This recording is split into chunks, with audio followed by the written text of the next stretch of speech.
నమస్తే welcome to career point. Intermediate తర్వాత BiPC విద్యార్థులకు ఉన్న ఉపాధి అవకాశాలు ఏంటి, దీనికి సంబంధించి వివిధ రకాల జాతీయ స్థాయి పరీక్షలకు ప్రిపేర్ అవ్వడం ఎలా అనే విషయాలు మనకు తెలియచేయడానికి రెజొనెన్స్ హైదరాబాద్ సెంటర్స్ నుంచి డైరెక్టర్ పూర్ణచంద్రరావు గారు మనతో పాటు ఉన్నారు. వారిని అడిగి మరిన్ని విషయాలు తెలుసుకుందాం. Hi sir. నమస్తే సార్, ముందుగా చెప్పండి, ఈ బైపీసీ స్టూడెంట్స్ కి ఎలాంటి ఉపాధి అవకాశాలు ఉంటాయి అండ్ ఎందుకు మెడికల్ కాలేజెస్ కి అంత క్రేజ్ ఉంటుంది? సో ఇంటర్మీడియట్లో మోస్ట్ పాపులర్ గ్రూప్స్ వచ్చేటప్పటికి ఎంపీసీ అండ్ బైపీసీ అండి. ఎంపీసీకి ఎలా అయితే వేరియస్ కెరీర్ ఆపర్చునిటీస్ ఉన్నాయో ఇంటర్మీడియట్ తర్వాత, సేమ్ అదేవిధంగా బైపీసీలో కూడా చాలా రకాలైనటువంటి కెరీర్ ఆప్షన్స్ ఉండడం ఉంది. స్పెషల్గా బైపీసీ స్టూడెంట్స్కి ఉన్నటువంటి ప్రైమరీ కెరీర్ ఆప్షన్ వచ్చేటప్పటికి మెడికల్. డాక్టర్ అవ్వాలి అని అంటే ఇంటర్మీడియట్లో బైపీసీ తీసుకోవడం, దాని తర్వాత మెడిసిన్స్ ఎంబీబీఎస్ చేయడం అనేటటువంటిది is the primary career option. దాంతోపాటు ఉన్నటువంటి వేరియస్ లైఫ్ సైన్సెస్ కోర్సెస్ కానివ్వండి, లేకపోతే అగ్రికల్చర్ రిలేటెడ్ కోర్సెస్ కానివ్వండి, ఫార్మసీ రిలేటెడ్ కోర్సెస్ కానివ్వండి, ఆయుర్వేదిక్, ఇట్లా ఎన్ నెంబర్ ఆఫ్ కెరీర్ ఆప్షన్స్ అనేది across the country and across the globe కూడా ఉన్నాయి. సార్, నీట్ లాంటి జాతీయ స్థాయి పరీక్షలకు సిబిఎస్ఈ సిలబస్ ఉంటుంది. అయితే స్టేట్ సిలబస్ చదివిన వాళ్ళు వెనకబడే అవకాశం ఏమైనా ఉంటుంది అంటారా? అలా ఏం లేదు మేడం. మొత్తం నీట్ లాంటి జాతీయ స్థాయి పరీక్షలకు కానివ్వండి, ఈవెన్ అన్ని బోర్డ్స్కి అక్రాస్ ద కంట్రీ కూడా మాస్టర్ సిలబస్ వచ్చేటప్పటికి ఎన్సీఆర్టీ సిలబసే ఉంటుంది మేడం. మన స్టేట్ సిలబస్ కూడా ఎన్సీఆర్టీ సిలబస్కి సంబంధించిన సబ్సెట్ మాత్రమే. ఆ సిలబస్కి ఈ సిలబస్కి ఎటువంటి డిఫరెన్స్ ఉండదు. Only 11th class and 12th క్లాస్లో డివిజన్ ఆఫ్ టాపిక్స్లో డిఫరెన్స్ ఉంటుంది, కానీ ఓవరాల్ సిలబస్ అనేది ఎన్సీఆర్టీ సిలబస్ యొక్క సబ్సెట్టే మనం కూడా ఫాలో అవుతున్నాం కాబట్టి ఏ డిఫరెన్స్ ఉండదు. అండ్ స్టేట్ బోర్డు విద్యార్థులు వెనకపడడానికి ఎటువంటి అవకాశము లేదు. మనం కూడా ఫాలో అవుతుంటే ఎన్సీఆర్టీ సిలబస్ యొక్క అడాప్షన్ ఆఫ్ తెలుగు ఫార్మేట్ మాత్రమే మనం ఫాలో అవుతున్నాం. సో దానివల్ల స్టేట్ బోర్డు విద్యార్థులు వెనకపడేటటువంటి అవకాశము లేదు, దానివల్ల నష్టపోయేటటువంటిది కూడా లేదు. అండ్ అది over a period of time many years నుంచి కూడా ప్రూవ్ అవుతున్నటువంటి విషయమే. సార్, అయితే నీట్ ఎగ్జామ్ రాయడం అంటే చాలా కష్టం. డైరెక్ట్గా దాన్ని పాస్ అవటం కానీ, దాంట్లో సీట్ రావటం కానీ కష్టం అనుకుంటారు కదా, లాంగ్ టర్మే తీసుకోవాలి అని అనుకుంటారు. దీని మీద మీ అభిప్రాయం ఏంటి? సో నీట్ లాంటి ఎగ్జామ్కి ప్రిపేర్ అవ్వడం, దాంట్లో సీట్ క్రాక్ చేయడం అనేది డెఫినెట్గా one of the toughest task. There is no doubt about it. ఎందుకు అని అంటే మనకు ఉండేటటువంటి సీట్స్ తక్కువ ఉంటాయి అండ్ కాంపిటీషన్ అనేది చాలా ఎక్కువగా ఉంటుంది. సో ఈ సీట్స్ తక్కువ ఉండి కాంపిటీషన్ ఎక్కువగా ఉండేటటువంటి ఏ ఎగ్జామ్లో అయినా కానీ సీట్ క్రాక్ చేయడం అనేది కొంచెం ప్రణాళికతో కూడుకున్నటువంటి వ్యవహారం. సో లాంగ్ టర్మ్ తీసుకుంటేనే మెడికల్ సీట్ వస్తుంది అనేటటువంటిది మాత్రం పూర్తిగా అపోహనే. ఎందుకంటే ప్రతి సంవత్సరం మెడికల్ సీట్ సాధించేటటువంటి విద్యార్థుల్లో almost like 75 to 80% of the students డైరెక్ట్గా ఇంటర్మీడియట్ అయిపోయిన తర్వాత ఎగ్జామ్ రాసి సీట్ సాధించే వాళ్ళే. మహా అయితే ఒక 10-15% మాత్రమే లాంగ్ టర్మ్ ద్వారా సీట్ సాధించే వాళ్ళు ఉంటారు. సో మనం లాంగ్ టర్మ్ తీసుకుంటేనే సీట్ వస్తుంది, మామూలుగా అయితే రాదు అని అంటే కనుక అది పూర్తిగా అపోహే. ఒకవేళ ఎవరైనా ఇంటర్మీడియట్ ప్రిపేర్ అయ్యే టైంలో వాళ్ళు 100% ఇవ్వలేకపోయాం, మనం ఇంకొంచెం బెటర్గా చేస్తే బాగుండేది అనే ఆలోచనతో ఇంటర్మీడియట్లో సీట్ క్రాక్ చేయకపోతే లాంగ్ టర్మ్ తీసుకొని మళ్ళీ వాళ్ళు సీట్ కోసం ప్రయత్నిస్తూ ఉంటారు, అది వేరే విషయం. బట్ కానీ ఇంటర్మీడియట్తో పాటు డైరెక్ట్గా మనం నీట్ ఎగ్జామ్ రాసి మెడికల్ సీట్ సాధించడం 100% పాసిబుల్. అండ్ అలా సాధిస్తున్నటువంటి వాళ్ళు almost like 80-85% of the students ఉన్నారు ఎవ్రీ ఇయర్ కూడా. సో నీట్ వంటి ఎగ్జామ్స్లో రెజొనెన్స్ ప్రత్యేకత ఏంటి అండ్ మీ రిజల్ట్స్ ఎలా ఉన్నాయి? సో నీట్ ప్రిపరేషన్ అనేటటువంటి దానికి మనం ఆల్మోస్ట్ అక్రాస్ ద కంట్రీ రెసిడెన్స్లో నీట్ కోచింగ్ ఇవ్వడం స్టార్ట్ చేసింది అరౌండ్ 2012-13 ఇయర్స్లో స్టార్ట్ చేసాము. సో ఇప్పటివరకు 9 ఇయర్స్ అయింది. లాస్ట్ 9 ఇయర్స్లో రెసిడెన్స్లో నీట్ ప్రోగ్రామ్ అనేది మా రెసిడెన్స్లో కంట్రీ మొత్తం మీద ఉన్న అన్ని సెంటర్స్లో కూడా స్టార్ట్ చేయడం జరిగింది. జస్ట్ లాస్ట్ 9 ఇయర్స్లోనే మన దగ్గర నుంచి దగ్గరగా 17,500 మంది స్టూడెంట్స్కి మెడికల్ సీట్స్ రావడం జరిగింది. So this is one of the biggest achievement in the country itself. So రెసిడెన్స్లో నీట్కి స్పెషల్గా కోర్సెస్ స్టార్ట్ చేయడం, ఈ లాస్ట్ 9 ఇయర్స్లో మనం సక్సెస్ రేట్ ప్రూవ్ చేసుకోవడం, 17,500 మెంబర్స్కి సీట్ రావడం అనేటటువంటిది is one of the big success stories in the NEET for residence. Sir, ఇంట్లో అద్భుతమైన ఫలితాలు సాధించడానికి కారణం ఏంటి? సో మెయిన్ నీట్లో ఏదైనా స్టూడెంట్ని కనుక మనం సక్సెస్ చేయాలి అని అంటే 3 మోస్ట్ ఇంపార్టెంట్ థింగ్స్ ఉంటాయి. ఒకటి, study material should be relevant to the NCERT. Research oriented study material ఇవ్వడం, దానికి సంబంధించినటువంటి ప్రాక్టీస్ పేపర్స్ కానివ్వండి, daily practice questions, daily practice problems కానీ స్టాండర్డ్లో ఇవ్వడం, అండ్ మంచి ఫ్యాకల్టీని అందుబాటులో ఉంచడం, వాళ్ళకి టీచ్ చేయడానికి కానీ డౌట్స్ క్లారిఫై చేయడానికి కానీ. And the last most important thing is దీని మొత్తాన్ని కూడా సంబంధించినటువంటి కరిక్యులం అనేటటువంటిది కాంపిటేటివ్ ఓరియంటెడ్గా కరిక్యులం ఉండడం అనేది, and across the country national level కాంపిటీషన్ని స్టూడెంట్కి ఇంట్రడ్యూస్ చేయడం అనేది మోస్ట్ ఇంపార్టెంట్. ఈ ఆస్పెక్ట్స్ అనేది కనుక మన కంటెంట్లో కవర్ అయితే ఆటోమేటిక్గా పిల్లలు ఎక్కువ సక్సెస్ అవ్వడానికి అవకాశం ఉంటుంది. సార్, అయితే ఎలాంటి ఫౌండేషన్ లేని స్టూడెంట్ వచ్చేసి నీట్లో విజయం సాధించడం సాధ్యమవుతుంది అంటారా? డెఫినెట్గా పాసిబుల్ మేడం. ఎందుకు అని అంటే పూర్తి స్థాయిలో ఫౌండేషన్ ఉంటేనే నీట్ లాంటి ఎగ్జామ్లో వాళ్ళు విజయం సాధిస్తారు, ఫౌండేషన్ లేకపోతే నీట్లో వెనకబడిపోతారు అనేటటువంటిది మాత్రం పూర్తిగా అపోహనే. ఫౌండేషన్ ఉండడం వల్ల ఉండేటటువంటి కొన్ని బెనిఫిట్స్ అయితే డెఫినెట్గా ఉంటాయి. అండ్ ఇంటర్మీడియట్ సిలబస్ని నీట్ సిలబస్ని వితిన్ 2 ఇయర్స్లో ఫినిష్ చేయడం, దాని ద్వారా ఎక్సెల్ అయ్యి మంచి ర్యాంక్ తెచ్చుకొని మెడికల్ సీట్ సాధించడం అనేది డెఫినెట్గా పాసిబుల్. అండ్ ఫౌండేషన్ ఉండడం వల్ల ఎడిషనల్ అడ్వాంటేజ్ అయితే ఉంటుంది. ఇంకా కొంచెం బెటర్ ర్యాంక్ తెచ్చుకోవడానికి ఫౌండేషన్ ఉపయోగపడుతుంది, ఆర్ఎల్స్ టాప్ ర్యాంక్స్లో ఉండడానికి ఫౌండేషన్ ఉపయోగపడుతుంది. కానీ ఫౌండేషన్ ఉంటేనే మెడికల్ సీట్ వస్తుంది, ఫౌండేషన్ ఉంటేనే నీట్ క్రాక్ చేయగలుగుతాం అనేది మాత్రం అపోహే.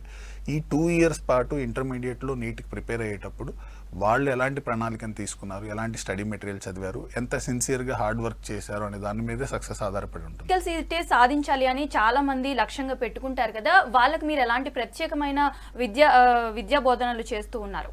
ఓకే, బైపీసీ స్టూడెంట్స్కి ఉన్నటువంటి primary career option or else the most popular career option వచ్చేటప్పటికి మెడిసిన్. సో ఈ నీట్ ఎగ్జామ్ ద్వారా అక్రాస్ ద కంట్రీ ఉన్నటువంటి అన్ని మెడికల్ సీట్స్కి కూడా సీట్స్ కేటాయించేటప్పుడు నీట్ ఎగ్జామ్కి ప్రిపేర్ అయ్యేటప్పుడు వాళ్ళకి కావాల్సినటువంటి స్టడీ మెటీరియల్ అందించడం కానివ్వండి, వాళ్ళకి కావాల్సినటువంటి మెటీరియల్ యొక్క స్టాండర్డ్ని ఆ రేంజ్లో ఇంప్రూవ్ చేయడం, దానికి సంబంధించినటువంటి డౌట్స్ క్లారిఫికేషన్ చేయడం కానివ్వండి. మా దగ్గర రెసిడెన్స్లో ఎలాంటి ప్రణాళిక ఉంటుందని అంటే ప్రతి స్టూడెంట్కి కూడా ప్రతి సబ్జెక్ట్కి 3 అవర్స్ మినిమం ఒక రోజులో కేటాయించాలి. ఒక సబ్జెక్ట్ సపోజ్ ఇప్పుడు బయాలజీ ఉందనుకుందాం, బయాలజీకి ఒక 1.5 అవర్ టీచ్ చేస్తే ఒక 1.5 అవర్ కంపల్సరీగా దాని మీద వర్కింగ్ చేసేలాగా, అలా ఫిజిక్స్కి కూడా ఒక 3 అవర్స్, కెమిస్ట్రీకి కూడా ఒక 3 అవర్స్, ఇలా మినిమం 9 అవర్స్ పాటు ప్రతి సబ్జెక్టు మీద కూడా కమాండ్ వచ్చిన తర్వాత అడిషనల్గా ఏదైతే సబ్జెక్ట్లో స్టూడెంట్ వీక్గా ఉన్నాడు, ఏదైతే తక్కువ స్కోర్ చేస్తున్నాడు, ఆ సబ్జెక్ట్ మీద 1 to 2 అవర్స్ ఎక్స్ట్రా పర్యవేక్షణ చేసి వాళ్ళకి ఎక్స్ట్రా ప్రాబ్లమ్స్ ఇచ్చి ఎక్కువ నెంబర్ ఆఫ్ క్వశ్చన్స్ని వాళ్ళతో సాల్వ్ చేయించడం, ఎక్కువ కాన్సెప్ట్స్ని వాళ్ళు వేరియస్ టైప్స్ ఆఫ్ క్వశ్చన్స్ ఎలాంటివి అడగొచ్చు ఆ కాన్సెప్ట్ మీద ప్రాక్టీస్ చేయించడం ద్వారా వాళ్ళని సక్సెస్ చేయడానికి ఎక్కువ పాసిబిలిటీ ఉంటుంది. సార్, బైపీసీ చేశారు అని అంటే అందరూ ఎంబీబీఎస్ చేయలేరు, మిగతా ఇంకా ఏమైనా కెరీర్ ఆప్షన్స్ ఉన్నాయా బైపీసీ చేసిన స్టూడెంట్స్కి? మీరు అబ్జర్వ్ చేస్తే ఎవ్రీ ఇయర్ జనరల్గా యావరేజ్గా చూసుకుంటే 16-17 లక్షల మంది నీట్ ఎగ్జామ్ రాస్తారు. వీళ్ళందరూ కూడా బైపీసీ చదువుకున్నటువంటి స్టూడెంట్సే. వీళ్ళందరిలో మొత్తం మీద మెడికల్ సీట్ సాధించేటటువంటి 1,30,000 మంది ఉంటారు. అంటే దట్ డజన్ మీన్ మిగతా వాళ్ళందరికీ కూడా వేరే కెరీర్ ఆప్షన్స్ ఏం లేవు, ఎంబీబీఎస్ ఒక్కటే కెరీర్ ఆప్షన్ అనేది మాత్రం పూర్తిగా అపోహ. లైక్ ఐ సెడ్ బిఫోర్, ఎంబీబీఎస్తో పాటు బీడీఎస్ లాంటి ఆప్షన్స్ కానివ్వండి, లేకపోతే ఫార్మసీ ఆప్షన్స్ కానివ్వండి, లైఫ్ సైన్సెస్ కోర్సెస్ కానివ్వండి, లేకపోతే అగ్రికల్చర్ బేస్డ్ కోర్సెస్ కానివ్వండి, ఆయుర్వేదిక్ కానివ్వండి, లేకపోతే మెడికల్ యొక్క హాస్పిటల్లో ఉన్నటువంటి అలైడ్ సర్వీసెస్ కానివ్వండి, ఇలా నెంబర్ ఆఫ్ కెరీర్ ఆప్షన్స్ ఉన్నాయి. అండ్ అవి కూడా గ్లోబల్ కెరీర్ ఆప్షన్స్ ఎక్కువగా ఉన్నాయి. లోకల్లో ఉన్నటువంటి ఎంప్లాయ్మెంటే కాకుండా మెడిసిన్ రిలేటెడ్ కోర్సెస్ ఏవి చదివినా, ఆర్ లైఫ్ సైన్సెస్ రిలేటెడ్ ఏ కోర్స్ చదివినా కానీ అక్రాస్ ద వరల్డ్ దాని యొక్క యూజెస్ ఉన్నాయి. సో దానివల్ల నెంబర్ ఆఫ్ కెరీర్ ఆప్షన్స్ ఉన్నాయి. మెడిసిన్ అనేది వాటిలో పాపులర్ ఆప్షన్ అంతే. మిగతా వాటి గురించి కొంతమందికి అవగాహన ఉండుండొచ్చు, అవగాహన లేకపోవచ్చు. బట్ కానీ బైపీసీ చదివి కెరీర్లో సెటిల్ అవ్వకుండా ఉన్నటువంటి స్టూడెంట్స్ని చాలా అరుదుగా చూస్తారు మీరు. ఆల్మోస్ట్ లైక్ 100% సెటిల్మెంట్ ఉండేటటువంటి ఈ ఫీల్డ్ ఇది. సార్, అయితే కాంపిటేటివ్ ఎగ్జామ్స్ రాస్తున్నారు అంటే స్టూడెంట్స్ చాలా స్ట్రెస్ ఫీల్ అవుతూ ఉంటారు కదా, దీన్ని ఓవర్కమ్ చేయడానికి రెజోనెన్స్ స్టూడెంట్స్ని ఎలా సిద్ధం చేస్తుంది? సో కాంపిటేటివ్ ఎగ్జామ్స్కి ప్రిపేర్ అయ్యేటప్పుడు స్ట్రెస్ రావడానికి ప్రధానమైన కారణాలు ఏంటి అని అంటే, వాళ్ళు ప్రిపేర్ అయ్యేటటువంటి దాంట్లో ఇది గోల్ ఓరియంటెడ్ ఎగ్జామ్. ఎక్కువ మంది రాస్తున్నప్పుడు ఆటోమేటిక్గా కొంత ప్రెజర్ అనేది ఫీల్ అవుతూ ఉంటారు స్టూడెంట్.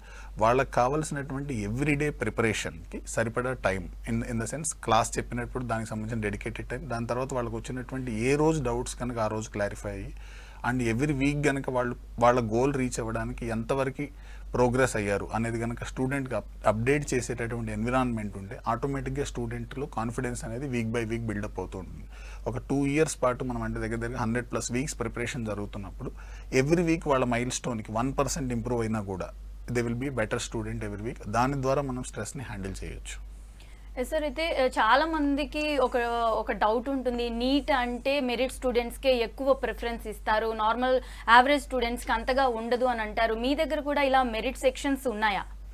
సో ఇది కేవలం పూర్తిగా అపోహ మాత్రమే. ఎందుకు అని అంటే మనకి ఒక merit student, non merit student, ఒక స్టూడెంట్ మెడికల్ లాంటి గోల్ పెట్టుకొని, ఆర్ నీట్ లాంటి గోల్ పెట్టుకొని ఇన్స్టిట్యూట్లో జాయిన్ అయినప్పుడు while teaching there is no merit based segregation.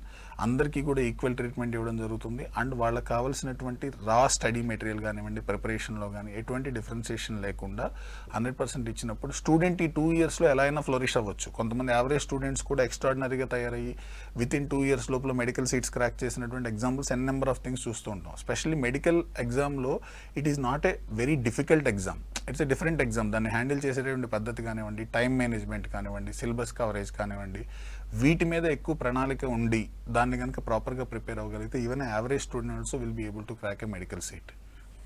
Sir అయితే ఇప్పుడు అదే అడగబోతున్నాను, యావరేజ్ స్టూడెంట్ మెడికల్ సీట్ సాధించడం ఎంతవరకు సాధ్యమవుతుందంటారు, అండ్ వాళ్ళ మీద మీరు ఎలాంటి దృష్టి పెట్టారు?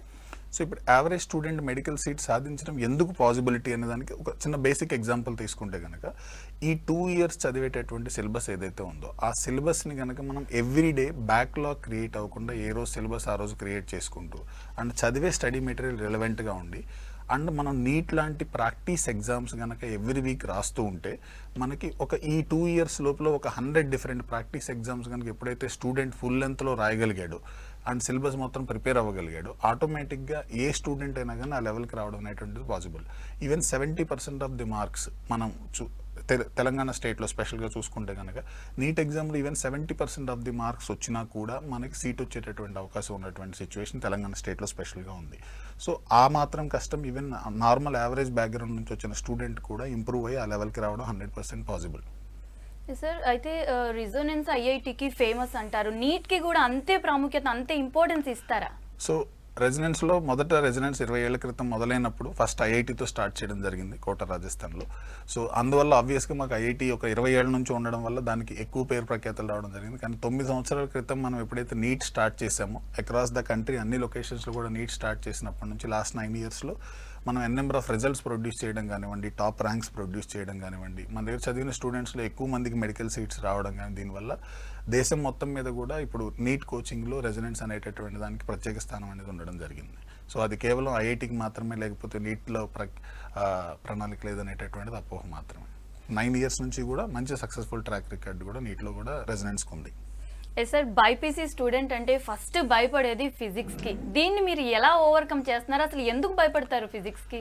సో ఇప్పుడు జనరల్గా ఏమవుతుందని అంటే, మన 10th క్లాస్ అయిపోయిన తర్వాత ఒక స్టూడెంట్ ఎంపీసీ తీసుకోవాలా బైపీసీ తీసుకోవాలనే దాంట్లో one of the major factor జనరల్గా ఎక్కువగా research oriented or interest oriented కాకుండా నాకు మ్యాథ్స్ అంటే భయం ఉంది కాబట్టి నేను ఎంపీసీ తీసుకొని బైపీసీ తీసుకుంటాను అనే సైకాలజీతో వచ్చేటటువంటి స్టూడెంట్స్ మాత్రమే కొంతవరకు ఫిజిక్స్లో ఇబ్బంది పడుతుంటారు. ఎందుకంటే ఫిజిక్స్లో కొంచెం ప్రాబ్లమ్ సాల్వింగ్ క్వశ్చన్స్ కానివ్వండి, మ్యాథమెటిక్స్ యొక్క అవసరం కానీ పడుతూ ఉంటుంది. ఆల్రెడీ నేను మ్యాథ్స్ అంటే భయపడొచ్చాను, మళ్ళీ నువ్వు ఫిజిక్స్లో నాతో మ్యాథ్స్ చేస్తున్నావు అనేటటువంటి ఫోబియా అనేటటువంటిది మైండ్లో ఉంటుంది. సో దానికోసం ఏం చేస్తామంటే మేము స్పెషల్గా ఫిజిక్స్ డీల్ చేసేటప్పుడు ఫిజిక్స్కి ఏదైతే మ్యాథమెటిక్స్ ఉపయోగపడతాయో దాన్ని ఒక సపరేట్ ట్రాక్ లాగా చేసి వాటికి ఫండమెంటల్స్ నుంచి కూడా స్టూడెంట్స్కి ట్రైనింగ్ ఇవ్వడం జరుగుతుంది వాళ్ళు ఫస్ట్ ఇయర్ జాయిన్ అయినప్పుడే. సో దానివల్ల వాళ్ళలో ఫస్ట్ ఎప్పుడైతే మనం మ్యాథ్స్ మీద ఉన్నటువంటి ఫోబియాని మనం తగ్గించగలుగుతామో, మ్యాథ్స్లో ఉన్నటువంటి టెక్నిక్స్ ఏవైతే వాళ్ళకి నేర్పించగలుగుతామో ఆటోమేటిక్గా ఫిజిక్స్ మీద ఇష్టం అనేది పెరుగుతుంది. ఆ ఫిజిక్స్ని ఎప్పుడైతే నువ్వు క్రాక్ చేయగలిగావో ఆటోమేటిక్గా నీ ర్యాంక్ అనేది చాలా డిఫరెన్షియేట్ అవుతుంది. So that is the way that we handle physics in residence. Sir ఎయిమ్స్లో సీట్ సాధించాలి అనేది చాలా మంది కల ఉంటుంది, అయితే ఎయిమ్స్లో సీట్ సాధించడానికి ప్రత్యేకమైన ప్రోగ్రామ్ ఏమైనా డిజైన్ చేశారా? సో ఎయిమ్స్లో సీట్ సాధించడం అనేది is the most prestigious thing for any BiPC student. ఇప్పుడు ఎందుకంటే మొత్తం మీద మనకు 17-18 లక్షల మంది రాసేటటువంటి ఎగ్జామ్లో ఎయిమ్స్లో ఉన్నటువంటి సీట్లు కేవలం 2000 మాత్రమే. అంటే ఒక స్టూడెంట్ ఎక్స్ట్రీమ్లీ ఎక్సెల్ అయితే తప్పితే మనకి ఎయిమ్స్లో సీట్ వచ్చేటటువంటి అవకాశం లేదు. దానికోసం ఒక స్టూడెంట్ కనుక ఎయిమ్స్ లాంటి దాంట్లో గోల్ పెట్టుకున్నప్పుడు ఎవ్రీ డే కంపల్సరీగా నెంబర్ ఆఫ్ ప్రాబ్లమ్స్ సాల్వ్ చేయడం కానివ్వండి, వీక్ బై వీక్ ఇంప్రూవ్ అవ్వడం కానివ్వండి, దానికి సంబంధించినటువంటి ఎక్స్ట్రా డిఫికల్టీ లెవెల్ ఉన్నటువంటి క్వశ్చన్స్ అండ్ 100% ఆఫ్ ది క్వశ్చన్స్ని అటెంప్ట్ చేసేటటువంటి ఎబిలిటీని మనం ఇంప్రూవ్ చేయడం అనేది is the most important thing. అలా ఎప్పుడైతే స్టూడెంట్ ఒక స్పెషల్ ప్రణాళిక ప్రకారం ఎయిమ్స్ రిలేటెడ్ ఎయిమ్స్ స్టాండర్డ్లో ఉండేటటువంటి క్వశ్చన్స్ అన్నింటిని ప్రాక్టీస్ చేయించడం ద్వారా కానివ్వండి, నీట్లో బెస్ట్ 2000 స్టూడెంట్స్లో వాళ్ళని ఉండేలాగా తయారు చేయడం వల్ల అది 100% పాసిబుల్ అవుతుంది. సార్ 85% డొమెస్టిక్ సీట్స్ ఉంటాయి అండ్ 15% వచ్చేసి నేషనల్ ఉంటాయి కదా, దీనివల్ల మన స్టూడెంట్స్కి, మన స్టేట్ స్టూడెంట్స్కి ఏమైనా నష్టం జరుగుతుందా? లేదు, డెఫినెట్గా ఇది లాభం జరిగేటటువంటి విషయమే కానీ నష్టం జరిగే విషయం కాదు. 85% ఆఫ్ ద సీట్స్ లోకల్గా ఉండడం, 15% ఆఫ్ ద సీట్స్ నాన్ లోకల్గా ఉండడం వల్ల స్పెషల్లీ తెలంగాణ ఆర్ ఆంధ్ర ఈ స్టేట్స్లో ఉన్నటువంటి పిల్లలు కూడా నేషనల్గా ఉన్నటువంటి అన్ని ఇన్స్టిట్యూట్స్లో కూడా 15% ఆఫ్ ద సీట్స్ ఎలిజిబిలిటీ వస్తుంది. ఇప్పుడు ఎయిమ్స్ న్యూఢిల్లీ లాంటి సీట్లు కావచ్చు, లేకపోతే జిప్మర్ కావచ్చు, లేకపోతే తమిళనాడులో స్టాన్లీ మెడికల్ కాలేజ్ లాంటివి కావచ్చు, ఇలాంటి అన్ని మెడికల్ కాలేజెస్లో కూడా మన స్టూడెంట్ మెరిట్ ఎప్పుడైతే ఎక్సెల్ చేయగలుగుతాడో దేశం మొత్తం మీద ఉన్న ఏ మెడికల్ కాలేజీలోకైనా వెళ్ళడానికి అవకాశం దొరుకుతుంది, which is a big opportunity. ఇప్పుడు ఓన్లీ మనం లోకల్కి కన్ఫైన్ అయితే కంట్రీలో ఉన్నటువంటి అన్ని బెస్ట్ మెడికల్ కాలేజీకి మన స్టూడెంట్ కంపీట్ అయ్యే ఛాన్సే లేదు. సిమిలర్లీ వేరే స్టేట్స్లో ఉన్న మెడికల్ స్టూడెంట్స్ కూడా ఒక 15% ఆఫ్ ద పీపుల్ మన దానికి రాగలుగుతారు. నువ్వు మొత్తం కంట్రీ తోటి నువ్వు పోటీ పడేటటువంటి ఎగ్జామ్ నువ్వు రాస్తున్నప్పుడు, ప్రిపేర్ అవుతున్నప్పుడు, నువ్వు నేషనల్ లెవెల్లో ప్రిపేర్ అవుతున్నప్పుడు నీకు అసలు ఆ ఫోబియా ఉండాల్సిన అవసరమే లేదు. This is not a last to student, this is opportunity to student. దీన్ని యూజ్ చేసుకోగలిగితే స్టూడెంట్ వండర్స్ చేయగలుగుతారు. ఎస్, జేఈతో పోల్చితే ఇయర్ బై ఇయర్ నీట్ రాసే వాళ్ళ సంఖ్య పెరుగుతూ ఉంది, నీట్లో పోటీ ఎక్కువ అవుతోంది అంటారా? మన దగ్గర ఎలా ఉంది? నీట్లో పోటీ ఎక్కువ అవుతుంది అనే కంటే కూడా నీట్ యొక్క అవేర్నెస్ పెరుగుతుంది అని అంటాను నేను. ఎందుకనంటే అంతకుముందు మెడికల్ కోర్సెస్కి సంబంధించి కానీ మెడికల్లో ఉన్నటువంటి అవేర్నెస్ కానీ తక్కువ. ఒక 5-10 ఇయర్స్ బ్యాక్ చూస్తే ఒకవేళ డాక్టర్ అవ్వాలి అని అంటే ఆల్రెడీ నువ్వు ఒక డాక్టర్ కొడుకు అయితేనో లేకపోతే ఆల్రెడీ ఏదో ఒక హాస్పిటల్ మీకు ఉంటేనోనే డాక్టర్ అవ్వాలి అనేటటువంటి స్థాయి నుంచి డాక్టర్ అనేది కూడా ఇప్పుడు ఒక నార్మల్ ప్రొఫెషన్ లాగా మారిపోయింది. ఇప్పుడు మీరు అంతకుముందు చూస్తే ఎవరైనా ఎంబీబీఎస్ చేశారు అని అంటే ఎయిదర్ వాళ్ళకి ఆల్రెడీ ఒక క్లినిక్ ఉండాలి లేకపోతే గవర్నమెంట్ హాస్పిటల్లో డాక్టర్ అవ్వాలి అన్నట్టు. ఇప్పుడు అలా కాకుండా ఈవెన్ కార్పొరేట్ హాస్పిటల్స్లో కూడా like any other software engineer job or any other job, doctor కూడా ఒక జాబ్ లాగా జాయిన్ అయ్యేటటువంటి సిచ్యువేషన్ వచ్చింది. And across the country, across the globe కూడా హెల్త్ కేర్ అనేటటువంటి సెగ్మెంట్ అనేది చాలా గ్రో అవుతుంది. సో డాక్టర్స్కి ఉండేటటువంటి నెంబర్ ఆఫ్ ఆపర్చునిటీస్ పెరుగుతున్నాయి, గ్లోబల్ ఆపర్చునిటీస్ వస్తున్నాయి, and every year number of medical seats కూడా పెరుగుతుంది. సో మీకు ఓన్లీ మెడికల్ సీట్స్ పెరగడంతో పాటు ప్రపోర్షనేట్గా మెడికల్ కోసం కంపీట్ అయ్యేటటువంటి వాళ్ళు కూడా పెరుగుతూ ఉన్నారు. అందరూ కూడా మంచిగా సెటిల్ అవుతున్నారు కాబట్టి కాన్ఫిడెన్స్ అనేది బిల్డప్ అయి పాపులారిటీ పెరిగింది మెడిసిన్ మీద. ఎస్, 6th to 10th అంటే నీట్ ఫౌండేషన్ చాలా మంది అదే తీసుకుంటూ ఉన్నారు కదా. అయితే నీట్ ఫౌండేషన్ లేని వాళ్ళు ఎలాంటి టెక్నిక్స్ ఫాలో అవ్వాలి, వీళ్ళు నీట్ సాధించడం సాధ్యమవుతుందంటారా?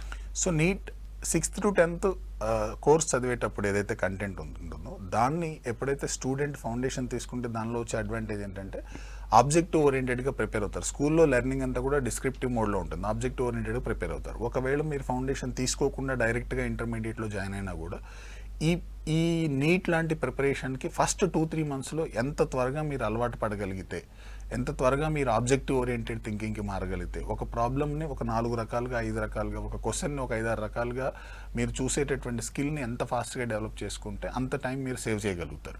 సో మీ జర్నీ అనేటటువంటిది ఒక 100 వీక్స్ జర్నీ. ఈ 100 వీక్స్ జర్నీలో ఫస్ట్ 15 to 20 వీక్స్లో కనుక మీరు పికప్ అయ్యి ఆ మోడ్ ఆఫ్ థింకింగ్లోకి మీ మైండ్ సెట్ని మార్చగలిగి ప్రతి చాప్టర్ని, ప్రతి క్వశ్చన్ని కూడా ఆ డైమెన్షన్లో మనం చూడగలిగినప్పుడు విత్ ఇన్ షార్ట్ టైంలోనే you will start seeing the results. Yes, చాలా రాష్ట్రాల్లో 600 to 650 వస్తే కానీ సీట్ వచ్చేలా లేదు, మన రాష్ట్రంలో మాత్రం వచ్చేస్తూ ఉంది. దీన్ని ఎలా చూడొచ్చు అంటారు?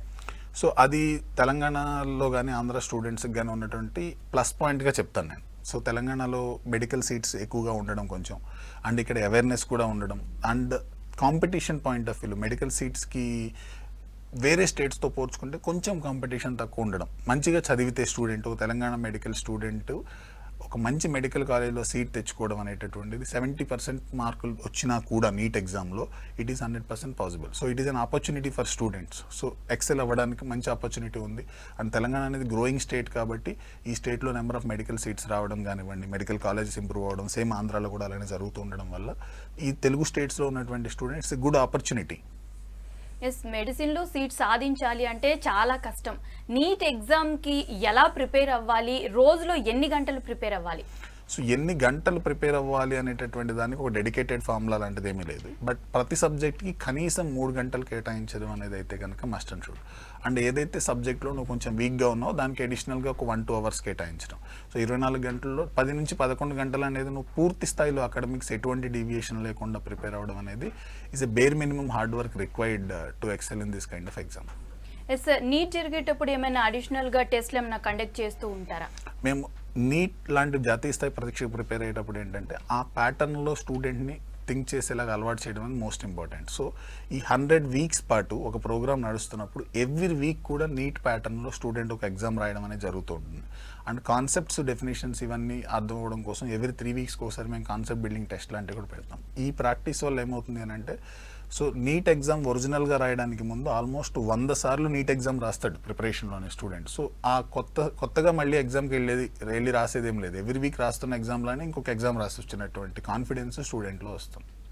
సార్ అయితే ఒక స్టూడెంట్ 10th అయిపోయింది అని అంటే బైపీసీయా ఎంపీసీయా ఇది ఒక పెద్ద ఒక డౌట్ లాగా ఉంటుంది పేరెంట్స్కి అండ్ స్టూడెంట్స్కి కూడా ఒక క్వశ్చన్ మార్క్ లా ఉంటుంది.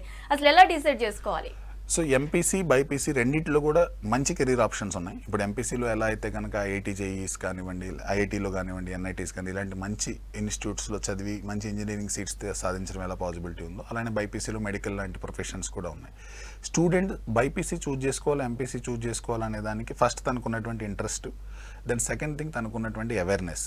సో దానిలో ఉన్నటువంటి పూర్తిగా ఈ ఎంపీసీ వల్ల వచ్చేటటువంటి కెరీర్స్, సపోజ్ ఇంజనీర్ ఏంటి, ఇంజనీర్ అంటే ఆ లైఫ్ స్టైల్ ఎలా ఉంటుంది, దానివల్ల వచ్చే జాబ్స్ ఏముంటాయి, ఎలాంటి శాలరీస్ వస్తాయి, సేమ్ అదే మెడికల్లో ఏంటి. కానీ బైపీసీ రిలేటెడ్ ఏ కోర్స్ అయినా కానీ కొంచెం ఎక్కువ టైం పడుతుంది సెటిల్ అవ్వడానికి. సపోజ్ డాక్టర్ కోర్సే తీసుకుని మీరు ఎంబీబీఎస్ 4 years, దాని తర్వాత మళ్ళీ పీజీ చేయడం కానివ్వండి, ప్రాక్టీస్ చేయడం కానివ్వండి, వాళ్ళు సెటిల్ అవ్వడానికి ఒక 7 to 8 years టైం పడుతుంది. అదే ఒక ఇంజనీర్ ఒక 4 yearsలో సెటిల్ అవుతాడు. సో దానిలో ఉండే అడ్వాంటేజెస్ దానికి ఉన్నాయి, దీనిలో ఉండే అడ్వాంటేజెస్ దీనికి ఉన్నాయి. But somebody who is choosing BiPC has to be prepared for a little longer hard work.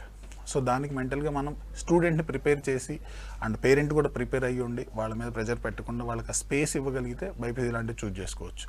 MPC అయినా బైపీసీ అయినా రెండు కూడా ఇప్పుడు గ్లోబల్ ప్రొఫెషన్స్గా మారిపోయాయి. ఇప్పుడు ప్రజెంట్ ఇప్పుడు ఒకటి చదువుకున్న తర్వాత ఓన్లీ హైదరాబాద్లో జాబ్ అనేటువంటి సిచ్యువేషన్ లేదు. అక్రాస్ ద గ్లోబ్ ఎక్కడైనా కానీ 2 ప్రొఫెషన్స్లో జాబ్ చేసేటువంటి అవకాశం ఉంది. ఆ అవేర్నెస్ మనం స్టూడెంట్ క్రియేట్ చేసి then student will be able to take a right decision. Yes sir, నీటికి సంబంధించి హైదరాబాద్లో చూసుకుంటే చాలా ఇన్స్టిట్యూట్స్ ఉన్నాయి. వాటికి రెజొనెన్స్కి తేడా ఏంటి? మీ ప్రత్యేకతలు ఏంటి?